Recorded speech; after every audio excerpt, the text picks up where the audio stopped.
So good evening, everyone. My name is Jim Hawk. I am the executive director here at Neighbor to Neighbor.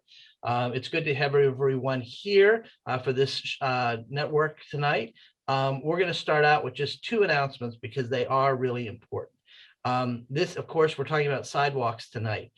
We have a deeper, intensive dive into sidewalks and bikeways, into road repair and improvements, into traffic calming, and into bus routes and shelters that starts this Saturday.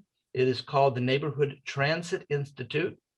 It runs every Saturday for the next 3 weeks from 9 a.m. to noon. And it is all things transit, but really particularly about transit as it relates to our neighborhoods. So a lot of people think of buses and trains and stuff like that, but we're really getting into the neighborhood transit issues. And so if that's something that interests you, I encourage you to sign up today for that. I am putting a link right now into the chat room for that. There we go. And then the second thing that I want to just announce is that we have less than 30 days to C4N Nashville. C4N Nashville is going to happen on Saturday, May the 15th this year, and it is from 9 a.m. to 3 p.m. This is, if you have never been to C4N Nashville, it's an amazing opportunity. We gather neighborhood leaders from around Davidson County. Last time we did it, which was 2019, we had over 200 neighborhood and community leaders gathering. It is a great opportunity for networking. It's also a great opportunity for training. We have over 25 facilitated conversations, panel discussions, workshops, and presentations, all on our 8 key neighborhood passions. So you're here tonight for development. I want to highlight a couple things that you may be interested in.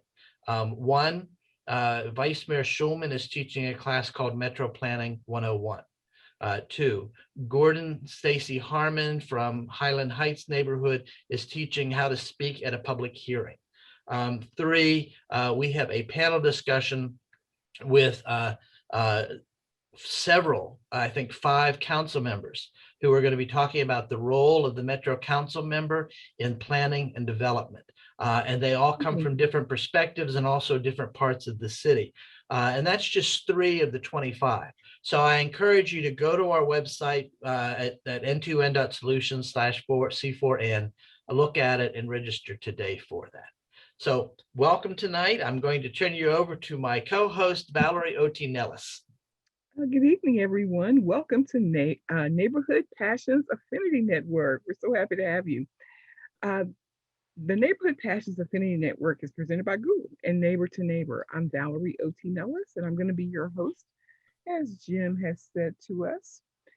Tonight, we're going to focus on one of the 8 key passions, neighborhood planning and development. Our topic is Sidewalks, the Path Forward. So in Nashville, Metro Davidson County, there has been identified about 1,900 miles of greatest need sidewalks and a total of 4,700 miles of missing sidewalk segments across the county. And in the mayor's recently transportation plan, he had $1.6 billion in the plan. Jeff, please correct me if I got any of my numbers wrong. To extend sidewalks across the metropolitan area. So tonight we're going to be talking about this path forward and addressing some of those issues and how residents and neighborhood organizations can make a difference. And so tonight, to talk about it is Jeff Hammond, who is the Assistant Director of Metro Public Works, currently serving as a manager of the department's sidewalk program. His office works extensively with Metro's planning department, WeGo, public transit, and the mayor's office to coordinate the work activities and policy development in the areas of pedestrian infrastructure and traffic safety. He's the past president of the Tennessee Institute of Transportation Engineers.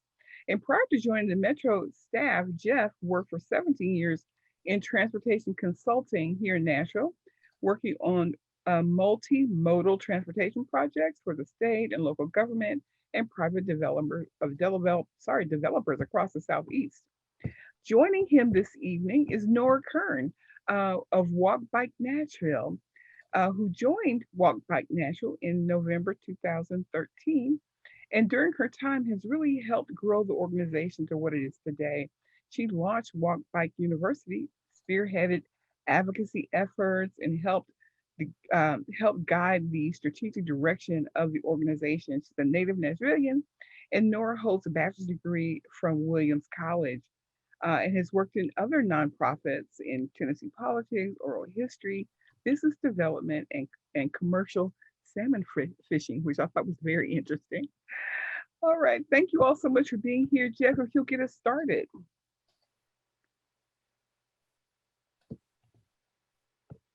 I will be glad to. Thank you, Valerie. Thank you, each one of you, for attending tonight. Can everybody hear me okay before we get started? Great. You're just a little bit fuzzy, Jeff. I don't know. Well, I don't even know why I asked, because there's not that much I can do about it. I will, okay. All right. I'll try to speak up, and hopefully I'll be understood. I didn't say it here earlier, but I'm calling from beautiful Creve Hall. So District 26 is represented here with you again also tonight. And I see a lot of familiar faces. Man, this is like a who's who of Nashville neighborhoods, and these are the all-stars. So good to see each of you. I don't know the best way to share my screen, if that's possible. I do have some slides I can go through, or I can just talk. But Valerie, do you know if there's a way I could do that? Hi, I'm your tech support for this evening. I was going to say, Jim. So if you go down, take your mouse and go to the bottom of the screen. By that chat button, there should be one that says share screen. Mm-hmm. If you click on the share screen, it should pop up, and then you should be able to find your, yes. There we See, go. you're brilliant. Nice. You're brilliant. We all have our system, we know. Yeah. Uh-oh. Okay. Zoom is not mine, but that works. Very easy. Well, thank you, and I'm pleased to share my time here with Nora Kern. Nora is a friend, and her organization, Walk Bike Nashville, is a tremendous asset to our community and to us as a department at Public Works. I'm sure she'll talk about some of the things that we've got going right now, so I don't want to steal her thunder, but she'll be much more interesting than I will be. I'll try to get through some of this technical information fairly quickly. But Sidewalks is, as Valerie said in her introduction, a critical part of the infrastructure focus in Nashville, and not just related to transportation. It is right up there with schools. You may remember when Mayor Cooper came out with this latest budget. Schools and transportation were the two primary topics. And if you dig into that Metro Nashville transportation plan that was approved by council last December, you'll find sidewalks right up there at the very top of the list as infrastructure that we know is critical to Nashville's continued development and growth, and also in its transportation networks. So I'm going to talk a little bit about where we are in the sidewalk program.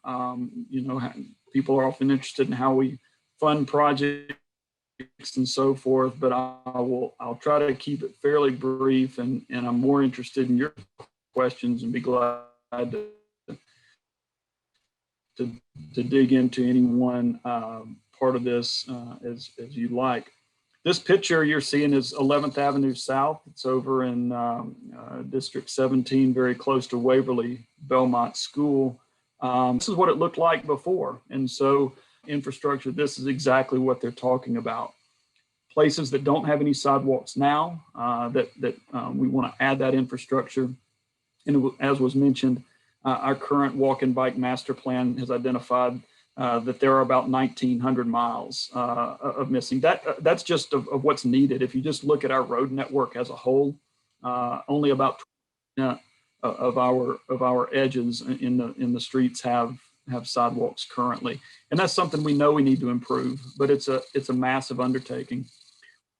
do, because so much is needed, we have to continue to back down from that and say, okay, what's really needed, and then of that, what's really needed, and we have a prioritization process that gets us to finally, when we're working on sidewalks on any given street, that lowest level of priority is called the Priority Sidewalk Network. It's the PSN if you're reading this plan, and then I identified, this plan goes back to 2016. I'll talk more about it in just a minute.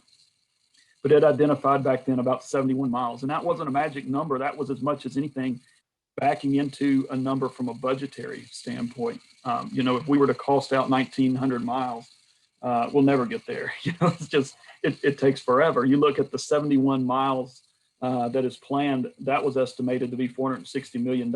And they provided, the plan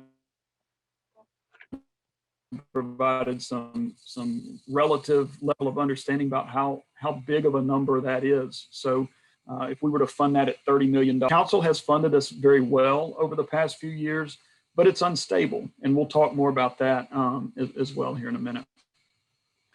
What people don't often think about as much is some of the condition of our current sidewalks that we already have. I think we could make the argument that our number one responsibility is to maintain the assets that we have in a good state of repair. And the transportation plan speaks to that as well. In there's a whole separate funding bucket just called state of good repair. And that's not just for sidewalks, obviously, our roads from pavement standpoint, and the most overlooked, I'm convinced the most overlooked infrastructure in Nashville, but arguably the most important, our bridges and our culverts. And that was, we were reminded of that a few weeks ago with some of the flooding. We had a number of culvert collapses and road closures and things because of that. So infrastructure continues to be top of mind from a repair standpoint. You see, we're doing okay from a repair standpoint. I guess that's relative, but 150 miles has been identified as poor condition. Much of that are ADA deficiencies. And so I'm going to show you that here right now. One of the key focus points, probably the top priority we have in sidewalks is if we are aware of a hazard, someone lets us know that, hey, there's a sidewalk that has gotten out of level and people are tripping on it and those types of things, we try to drop everything and get to those or coned off or something the same day, because that becomes a very acute safety. Below that are ADA deficiencies. And these are things that make a sidewalk, for some can't use it, it might as well not be there, right? And so when we have sidewalks out there that don't have any curb ramps, or that have curb ramps that are too steep, or we have sections that are out of level and are trip hazards, or we have gaps, or we have extreme cracking, those are all things that trigger ADA requirements for us. And that process is administered by the General Services Department in the ADA Compliance Office. But we take this very, very, very seriously. And so what you're seeing here on the bottom part is our GIS database that identifies every one of those little dots, indicates an ADA, how many of them there are. So this street that I've circled here is over in the Cleveland Park area. It's called Wilburn Street. You see it's got a number, but I don't want you to look at that map and freak out, because the picture above is what it really looks like. So many of us, as we were walking down the street, would never even know that there was an ADA issue there. Sometimes they're very, very slight. They're cross slope issues and those types of things. Just to the south of it, it's called higher blocks, then try to fix every ADA issue along the way. infrastructure and sidewalks that are in a bad state of repair are not the only issues, and we're aware of that. Those are the ones that the sidewalk program is most directly, and I'm sure Nora will talk about some of this, and we in our department interact with on these very issues all the time. So crossing any of our major arterials, our pikes, Gallatin Pike, Nolensville Pike, Murfreesboro Pike, all of those, Dickerson Pike, all of those major pikes present real challenges for people when you're trying to cross those when there's a lot of traffic and it's high-speed traffic. Speeds on any street, whether it's in the neighborhood or whether it's on one of those arterials, can be a real deficiency. Security and lighting predominantly, the preponderance of our pedestrian crashes do happen in low light or dark conditions, and so the presence of light, street illumination is really important. And then other things like construction impacts. Someone will say, I can't use a sidewalk, and everybody knows we have a lot of construction properly, and sidewalks are closed and bike lanes are closed. It can present a real problem. So a little bit about how we prioritize those. These are, you don't have to read all this, it's too much information, but this information is in chapter 5. All of the metrics that we look at when we are evaluating which street in Nashville of those 1,900 miles should get the next sidewalk project. And there's a lot that goes into that. What we really do, it comes down to we assign sidewalks into one of 4 categories. They're either transit access projects, they connect to schools, they have really known crash patterns in the form of a Vision Zero project that we're trying to fix a safety issue, or they're simply gaps. They're little pieces of sidewalk in the missing network. And so we go through this evaluation and bring them in. We usually, in a council district, we usually take 2 or 3 alternatives. We have to kind of balance this in terms of the size of the project, the length of the project, something that makes sense from a termini standpoint. And so that can take some time to develop alternatives for 35 districts in council districts in Nashville. And then we go through that selection process. And that's really how sidewalks are selected. We do look at requests that have been gathered throughout the year. Most of y'all are probably familiar with that. We do consult that as well. Some of the things we're looking at, I guess I'll go ahead and say this. One of the key initiatives for this coming year that we are ready to undertake here, probably hope to be kicked off in about 2 weeks, is re-looking at that whole prioritization process that I just talked. There's old now, and we're ready to update that. And that are on the agenda for that are to re-look at those priorities to make sure we are selecting places. And a couple of key things there that we have heard from the public and from our council throughout the past couple of years is we need to prioritize for cost. Our sidewalks are very, very expensive in Nashville. And if we can work to prioritize where those are placed and how they're placed, we can make that money go further. That's one of the things. Speed. Everybody says our sidewalks take forever, and they do. They are big projects, but we think we can identify some efficiencies when it comes to sidewalk delivery. There's other things. Equity is going to be a huge part of this. This was something that it's in there now. It's probably not used as a criteria at the level it needs to be, and so that will continue to be a big part of it. And safety will continue to be a huge part, given the safety experience that we've had, not just in Nashville, but nationally over the past few years. But all of these things, you look at, how do you balance? Should we pick projects that don't require, should we pick projects that not having to do major, all of these things are good. And we have to listen to that and come up with a process that we're delivering these important projects. I'm really going to go fast here because you don't want to know how we design and go through all of the technical parts probably, but there is a whole design process that we go through. There are a lot of approvals from partner agencies, from planning to stormwater to ADA and general services. Sometimes we get into environmental compliance, permitting, and those types of things. So it can be a very involved process.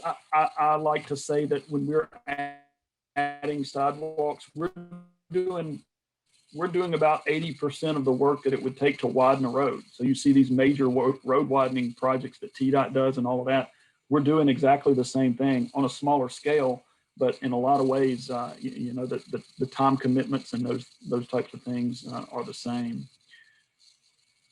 So a lot of people say it's just a sidewalk. Why is it so expensive and why does it take so long? There is a lot of engineering actually that goes into it, particularly when we have to get into stormwater implications. And we do probably on, I would guess 70% of our sidewalks, we are actually rebuilding the road from a drainage system, and that's the primary work. This is our workflow. I'm just kind of showing you the steps that we go through here. I like to do this as a joke and kind of rib our friends at TDOT. This is TDOT's flow chart, so I think we've got them beat in terms of a little less complexity there. But a couple of things that I like to point out are obstacles. These are some of the things that we're focused on right now. One is inconsistent funding. So if any of y'all had to, if your household budget ranged, I mean, there are plenty of years where we get zero. So I'm going to throw those out when years that we have no funding. But in the past 5 years, we've ranged anywhere from, I'm going to say 4 million to 30 million. So if your household income was $40,000 one year and went to $300,000 the next year, it would be very difficult for you to know, what type of house should I be in the market for, and what type of car might I buy, and those types of things. That consistency in funding to us is so important, and we try to press upon our campus. I would rather have half of our maximum funding level and make it consistent. That would make it so much easier to plan, set expectations, let people know where we're going and those types of things. A couple from the design standpoint, utility relocation, right-of-way is probably the single item that adds the most time to these projects. At any given time, we're in right-of-way negotiations with 600 to 700 Nashvillians, your neighbors, that we're asked to buy a sliver, maybe more, but all your front yard, and that's and often those are just easements. They're temporary, but we still have to go through that right-of-way acquisition process. It can be very time-consuming, and also the bid process, and that's something internal to Metro that we're working and trying to expedite there, getting projects through the bid process into construction quicker. Once we hit construction, we've had very good results. These projects usually last anywhere from about, I would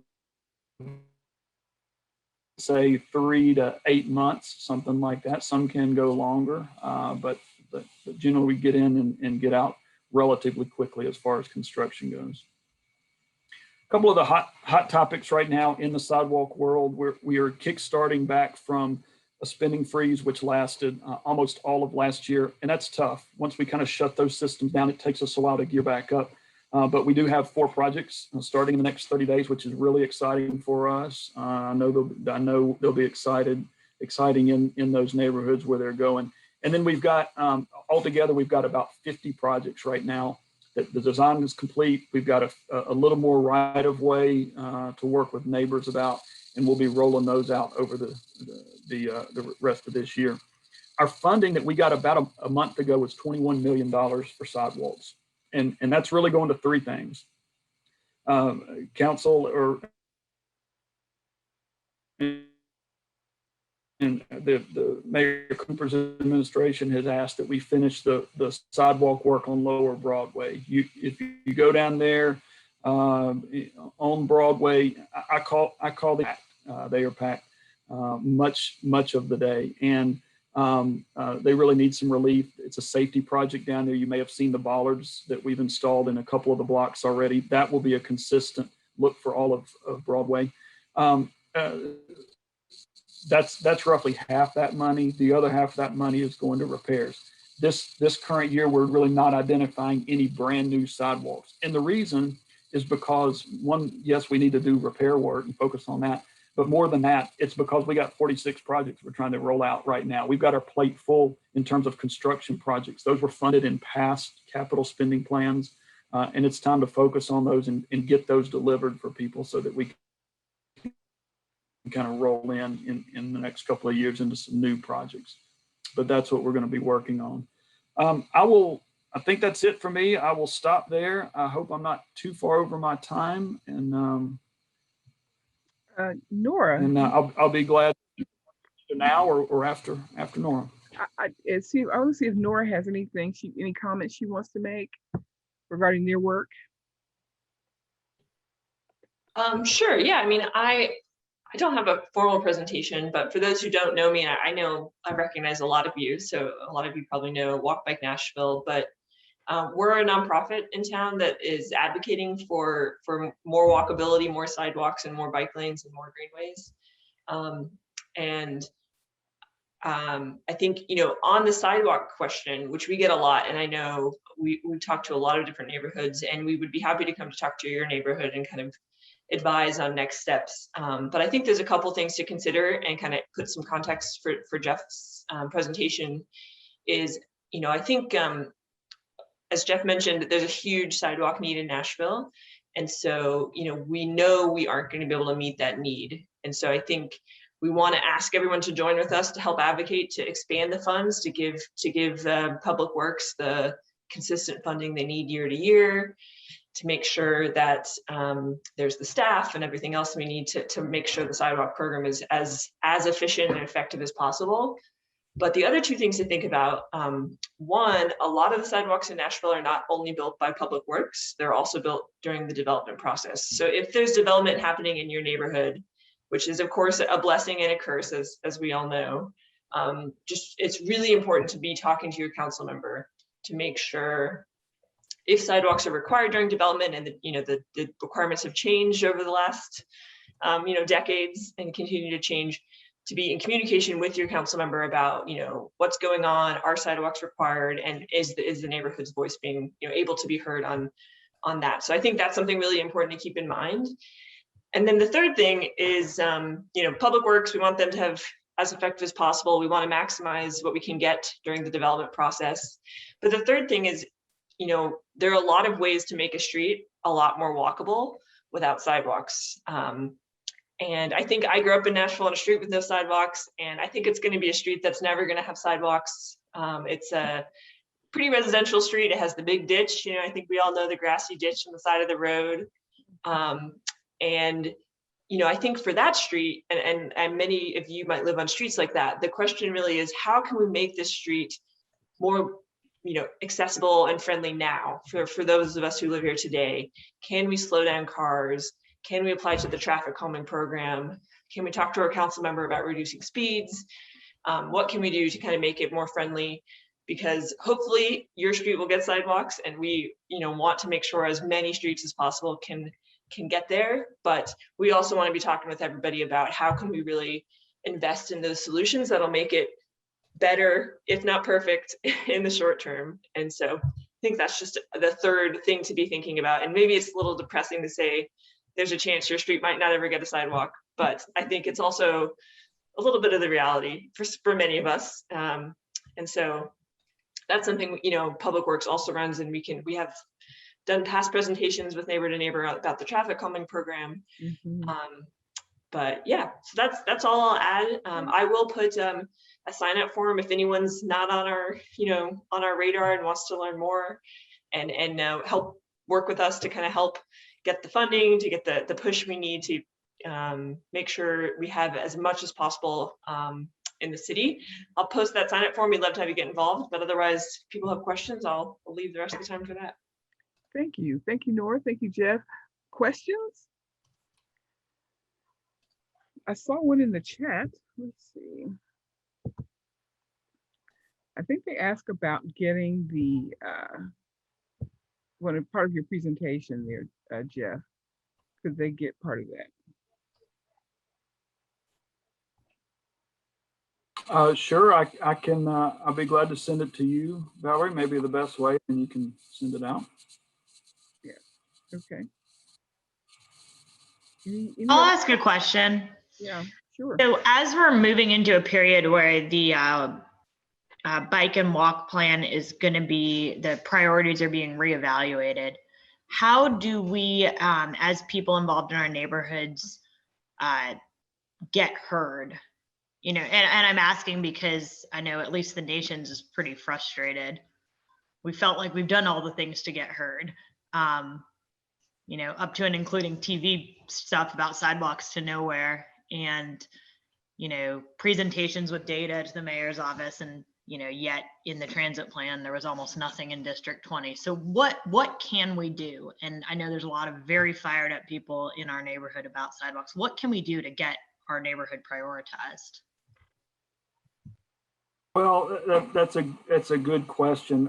Specific to this update on the master plan, we don't have the answer yet. We've drafted kind of a rough scope, and our consulting team is looking over that, and that we'll be developing what the outreach strategies exactly are going to be for that, whether that's going to be, you know, surveys, social media, traditional public meetings, virtual public meetings. It probably be some of all of it, and so how exactly we get that input has not been determined. There have been a number of avenues to this point. You had Mayor Cooper's office in the transportation plan did listening sessions, and a lot of that was specific to bicycle and pedestrian infrastructure. You also have that's just getting kicked off as well, and we're going to be kind of running parallel tracks here with the walk and bike plan, and that's the Vision Zero master plan. That one's going to be geared specifically to vulnerable users. I know pedestrian considerations from a safety standpoint will factor very prominently in that. In the transportation plan, we know the issues well in terms of what was identified for any given council district. And Councilmember Roberts has been a very strong proponent that her district has had a lot of the downside of the development, as Norm mentioned, the mixed blessing, without a lot of the upside, and a lot of development, and not had a lot of infrastructure to show for it. Y'all probably are at least aware that there's something called sidewalk in lieu of payments. So if a developer comes in, and this is where Nora's saying, be sure you're talking to council, your council member to keep an eye on this. When a developer comes in, they trigger the sidewalk requirement. They can do one of two things. They can build a sidewalk, which is what we want them to do, or they can appeal in some cases by right, but generally appeal in and say, I'd rather pay in lieu of money. That money goes into an account, and the legislation says that it has to be spent not in that district, but in something called a pedestrian benefit zone. There are 16 Jeff, we of those. lost that whole statement. Could you repeat that for us? And without getting into too much detail, it's often that the money that was collected in a district doesn't stay in that district. It stays within the pedestrian. I'm sorry, I'm gonna and see if that might help any. I don't know. In lieu of payments for development. Can y'all hear me? Not well. Can I ask Nora to explain that? Are Am I you still there? familiar with it, Nora, in order to explain it? Yeah, I'll try to, I think I know what Jeff's talking about. So yeah, when development happens, the developer, depending on the location, they may trigger the sidewalk requirement. And if they are, they either need to pay this, build the sidewalks or pay in lieu of. And then those in lieu of fees, if they choose not to build, and they can't always opt out. There's lots of rules you can look up, but if they can't opt out, those fees stay in the neighborhood or in the region. It's called this within the sidewalk benefit zone. But the challenge is, most of the historic neighborhoods in Nashville that have sidewalks, they built them all at the time of construction. So that's why we have sidewalks all in Edgefield and downtown, but neighborhoods like the Nations didn't. And the zoning update happened midway through the redevelopment of the Nations. And so that's why it's been, I think, a particularly difficult neighborhood. So I think the more developers that are paying in lieu of or building sidewalks, preferably, the faster you'll get there. But we can talk more about the Nations later. I'm not sure if Jeff had anything else or if I covered what he was talking about. Yeah, I knew Jeff was talking about the difference between the council district spend and of course the sidewalk region. Mary Carolyn Roberts introduced legislation last year that it should stay in the council district. I'm sure a lot of folks are very familiar with that. I know I am. I spoke at the hearing. So thank you, Jeff. Appreciate the answer. And I'm looking forward to seeing how the priorities end up getting set. If it's, connecting schools to parks or whatever it might be, we're excited to see what they are and then see what we can do to help our neighborhood. And I would say, can you hear me now? Yes. Yes. Okay. And I would say that sometimes it's just a matter of timing. So we've not been to District 20 in this modern era of the sidewalk program, and we got a couple of projects rolling out. One of the 4 that's coming is Annex Avenue, and I know that's not directly in the Nations, but that is the current District 20 project. And so sometimes it's just a matter of, 35 districts, it takes a while to get around the county. So where we are. Any other questions?